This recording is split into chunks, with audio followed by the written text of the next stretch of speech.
By enlightenment, I understand the effort in the 18th century especially to think without any constraints and above all, to rethink the world as new evidence was coming into consideration. Once it became clear that the timescales of ancient history and biblical history no longer were adequate to explain what had happened in the rocks of the earth, once it became clear that our systems for thinking about plants couldn't accommodate the new plants being found by people traveling all around the world, once it became clear that many different religions operated on comparable but other lines, the whole of Western Europe had to rethink the categories in which it tried to make sense of the world. And that is, I think, what the Enlightenment is about.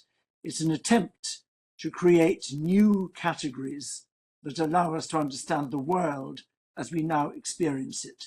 And above all, it's an attempt to think without having our thinking limited either by the religious powers of the Christian Church or by the political powers of the Western European state.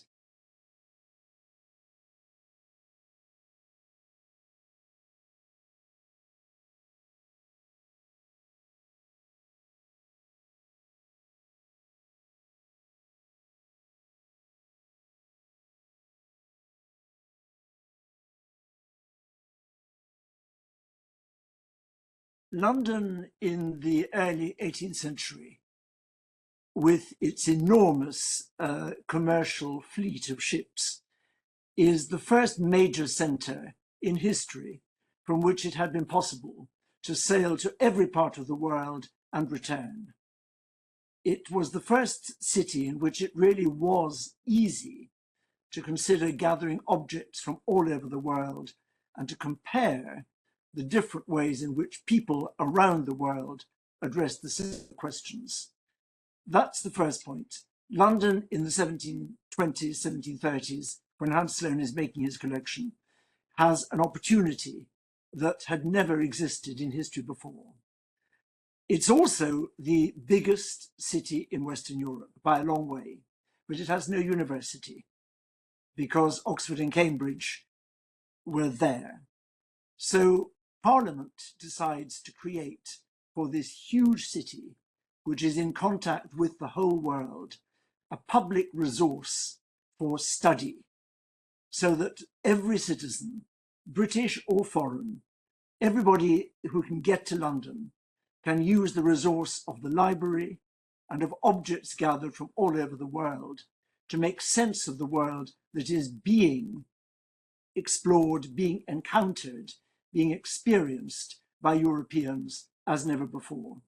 So the point of the British Museum is to be a resource for Europe to understand the world that Europe is encountering and experiencing in a new way.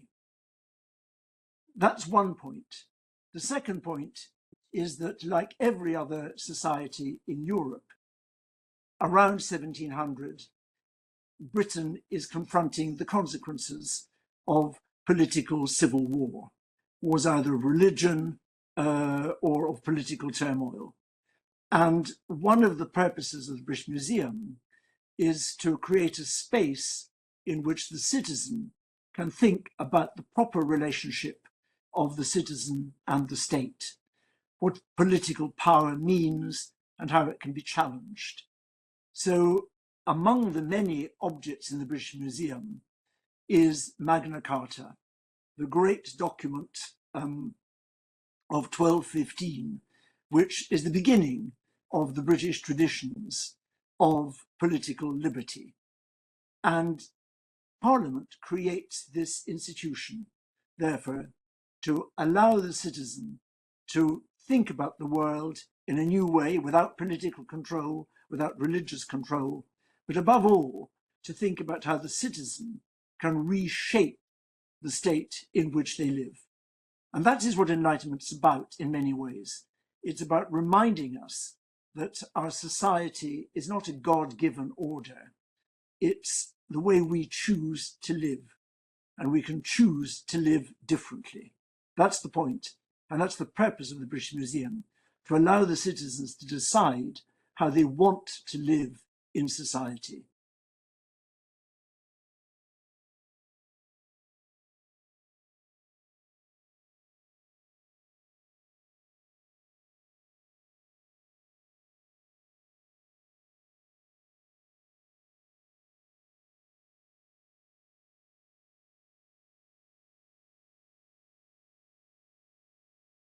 The purpose of the two museums are very, very different, and I think that's important. The Louvre was created in 1793 by the revolutionary government to create the citizen they want to have, a citizen who will not be allowed to engage with religious art on religious terms, to create the citizen that the French Republic has decided is required for the society that the government has decided to impose. The British Museum is created to allow the citizens to make those choices for themselves. So the British Museum is aimed initially at what it calls all curious and studious persons. So anybody who wants to find out more is the public. It's not aimed, if you like, at a vast general public to begin with. It's aimed at those who want to think about their position. The Louvre has the political dimension of opening the property, the great possessions confiscated from the church, from the royal family, from the nobility, opening those collections, those possessions to the public. Because Britain doesn't have a revolution in that way, that is not the purpose. So the two purposes are completely different, and they remain very different. The Louvre remains very close to the exercise of power by the French government. It plays a part in the way the French government projects itself both at home and above all abroad. That has never been the case with the British Museum, which is a resource that belongs to the citizens and not to the government.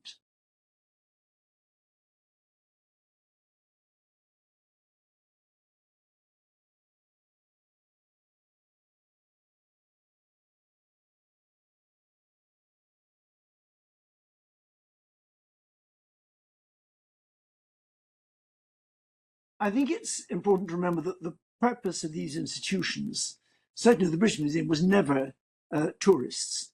It was for anybody from Britain or anywhere in the world to use. But the purpose was study and understanding, or in the case of the National Gallery, the refreshment that looking at beautiful things can bring.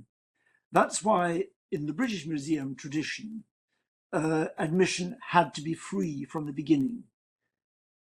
Access to knowledge, access to the refreshment of beautiful things is the right of every citizen, and so is free.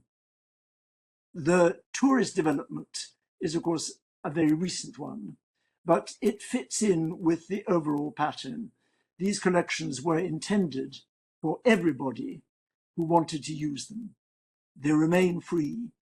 And I don't think there is an intended public in terms of a local public or an international public.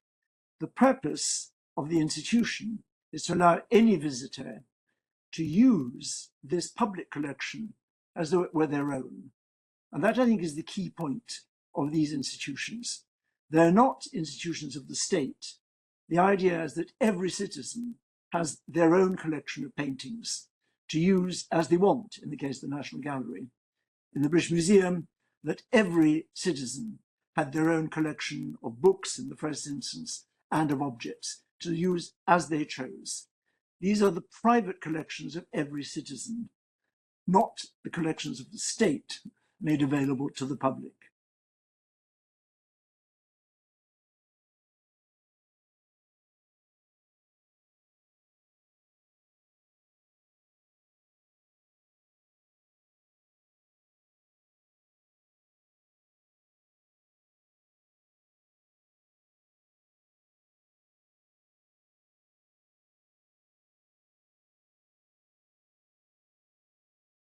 The legacy of all the great European museums, whether in London, Paris, or Berlin, has to do, of course, with intellectual endeavor and intellectual struggles, but also to the political, economic, and military power that those three countries had throughout the 19th century, especially.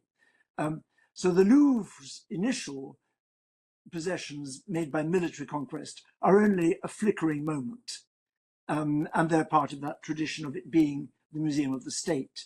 What went on to happen afterwards in the Louvre, as in the British Museum or as in Berlin, was acquisition from across the world based on a mixture of economic and military power. And what was aimed at, in the case of the British Museum, was unique, because the ambition there always was to have the whole world under one roof, that you could compare the whole of humanity and see how the different cultures achieve different things. So to compare what is happening, what is being built at Borobudur in Java with what is happening in Rome, to compare what is happening in China with what is happening in Africa. That's the purpose. I think that purpose is still as valid as it ever was. And it's a big difference, of course, between the British Museum and the Louvre. The Louvre collection has remained essentially the collection of the ancient world in the Mediterranean, going to Iran, to Persia, but not the rest of the world. So the purposes are different, and how that relates to the world today, I think, is different. The British Museum, I think, still offers almost a unique opportunity for anybody from anywhere in the world to look at how the different cultures affect each other, interact on each other, and sit beside each other. And in terms of public, far more important, I think, than a tourist public is the fact that in a city like London, the diasporas from all over the world that now live there mean that London, the population of London, is a global population. And Londoners of whatever heritage can find their own cultural histories and how they sit together in the British Museum. What has changed is the public. The local public has become a global public. And that is an important resource for that global public, that they should be able to explore how their cultural inheritance sits in the context of others.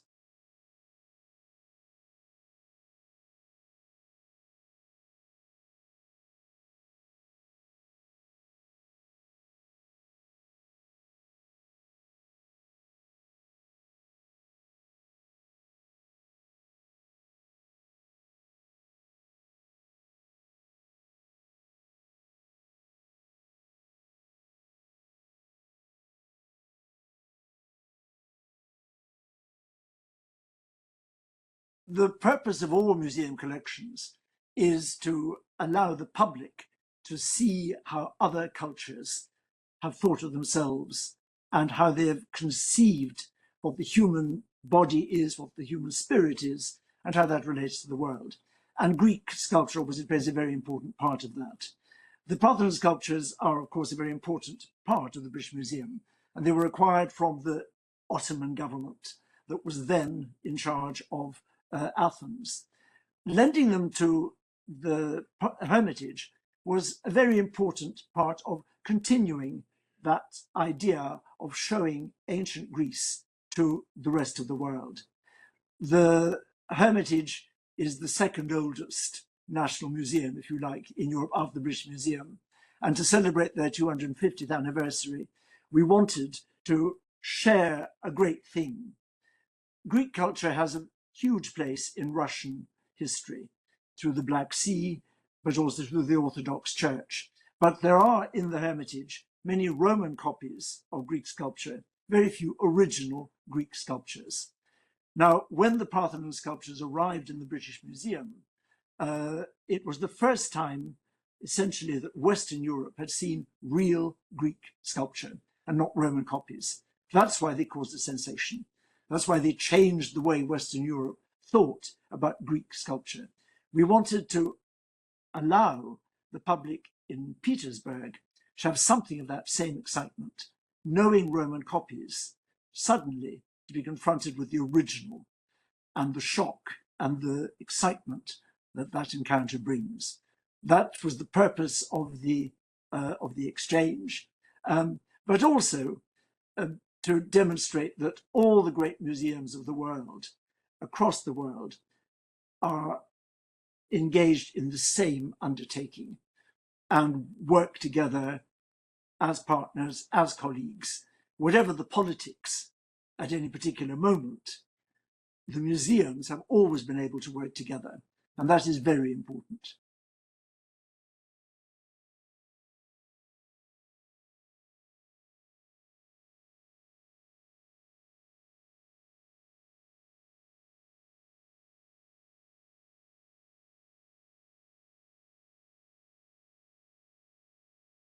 I don't see them as cultural diplomacy, because diplomacy is about the action of the state. And the British Museum is not an organ of the state. What I do see them as is an opportunity to allow a public in different places to understand the world in new ways. That was the purpose of the British Museum from the beginning, and the loans are meant to do the same. So just as the loan of the First Emperor's terracotta army to London allowed a British public or a public in London to understand a crucial moment of Chinese history, and indeed the moment at which the Chinese state is formed, the Chinese state that we still know is essentially being created. That was the purpose of the exhibition. So we were able to send to China collections of Assyrian material, Egyptian material, which unknown in China, to allow a Chinese public to see those ancient cultures and compare and place their own culture in that wider context. So I think these exchanges are simply the 20th, 21st century continuation of an Enlightenment attempt to allow the citizens everywhere to think of themselves as citizens of the world. That was the purpose. It's one of the great notions of the Enlightenment, that the citizen is not a citizen of a particular state or city, but a citizen of the world. And the collections are there to help that purpose to be advanced. And sharing the collections, whether online or physically, also are part of advancing that purpose.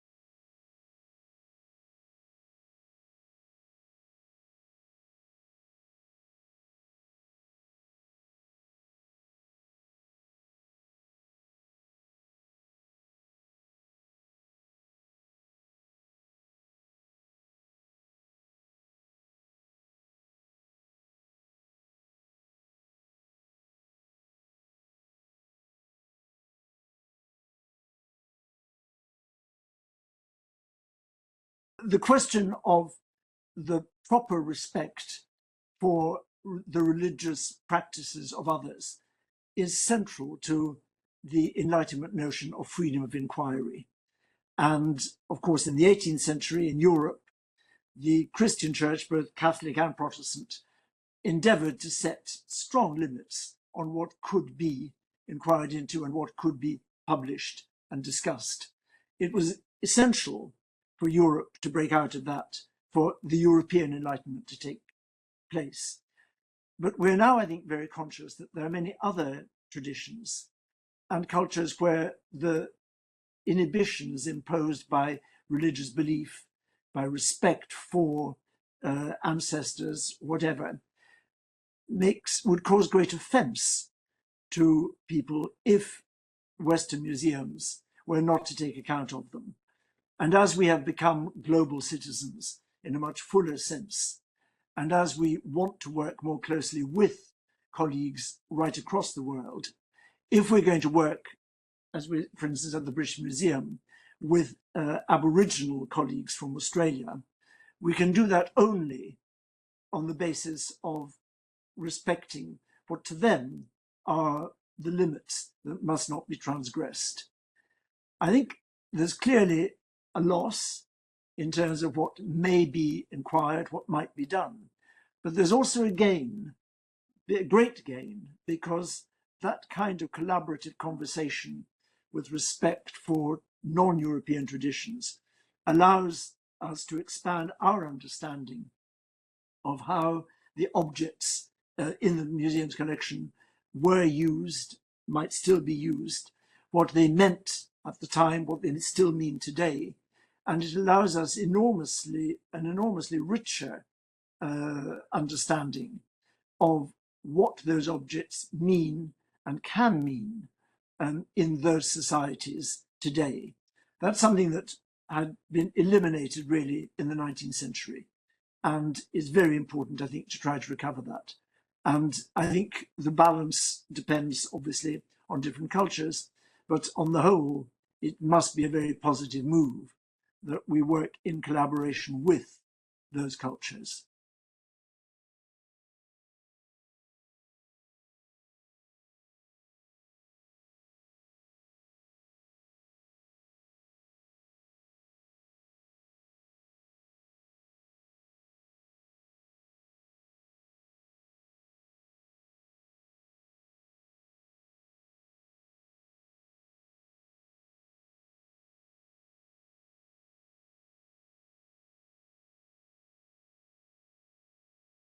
The reason for the split was essentially one of space. Uh, there was a limited building, and it was simply impossible to go on accommodating the library and the museum in the same building. The collections had already been divided in the 19th century, because the British Museum was originally a museum that also had natural history with plants and animals and geology. That all moved to South Kensington in the middle of the 19th century, entirely for the basis of reason, for the same reason of space. And the planned move of the British Library went on, had gone on over decades. It has allowed a different focus for the British Museum, because until the removal of the library, the British Museum thought of itself essentially as a library of things. That because they had grown up together, and the collections of Greek and Roman material or Chinese material or coins were simply extensions of a library. What has happened since the books moved is that the museum has become, I think, much more fully a museum, in the sense that it is about the study of things and the display of things. So I think the split has sharpened the focus of the museum in a very helpful way. If I may say, sorry, the fact that the museum and the library were together underlines, of course, a very important point, that the British Museum is not and was never principally a museum of art. It was a collection, as a library would be, to enable the visitor to understand the world. It has, of course, acquired great works of art and many, many very beautiful things, but the purpose of them was never principally aesthetic. It was always knowledge and understanding. So in that sense, a very different dimension from, let us say, the Metropolitan Museum of Art in New York or others. And I think that's, again, one of the fascinating things about the Enlightenment is the way the museums combined knowledge and the power of the beautiful to change the citizen.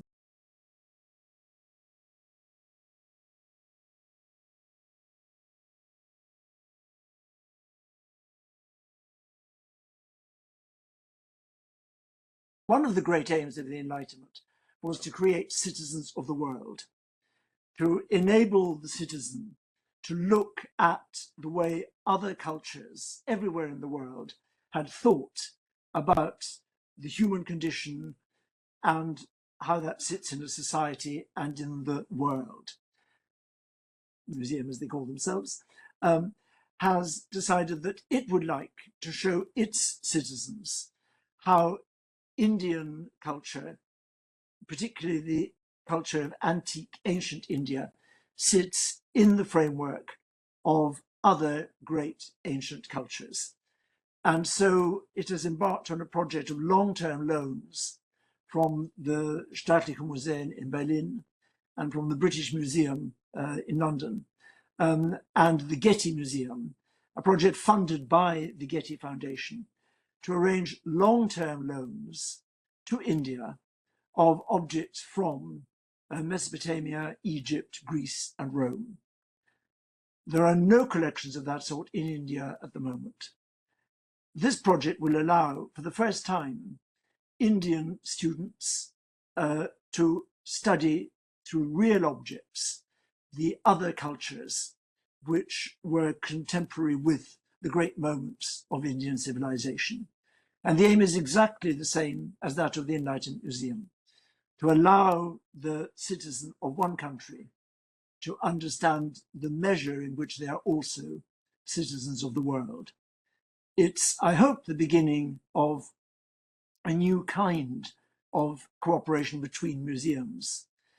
What is new about it is that it was not Berlin, London, or the Getty which decided which objects to send. It was the Indian colleagues who decided which objects they wanted in order to expand the narrative of Indian culture to a wider context and a wider story.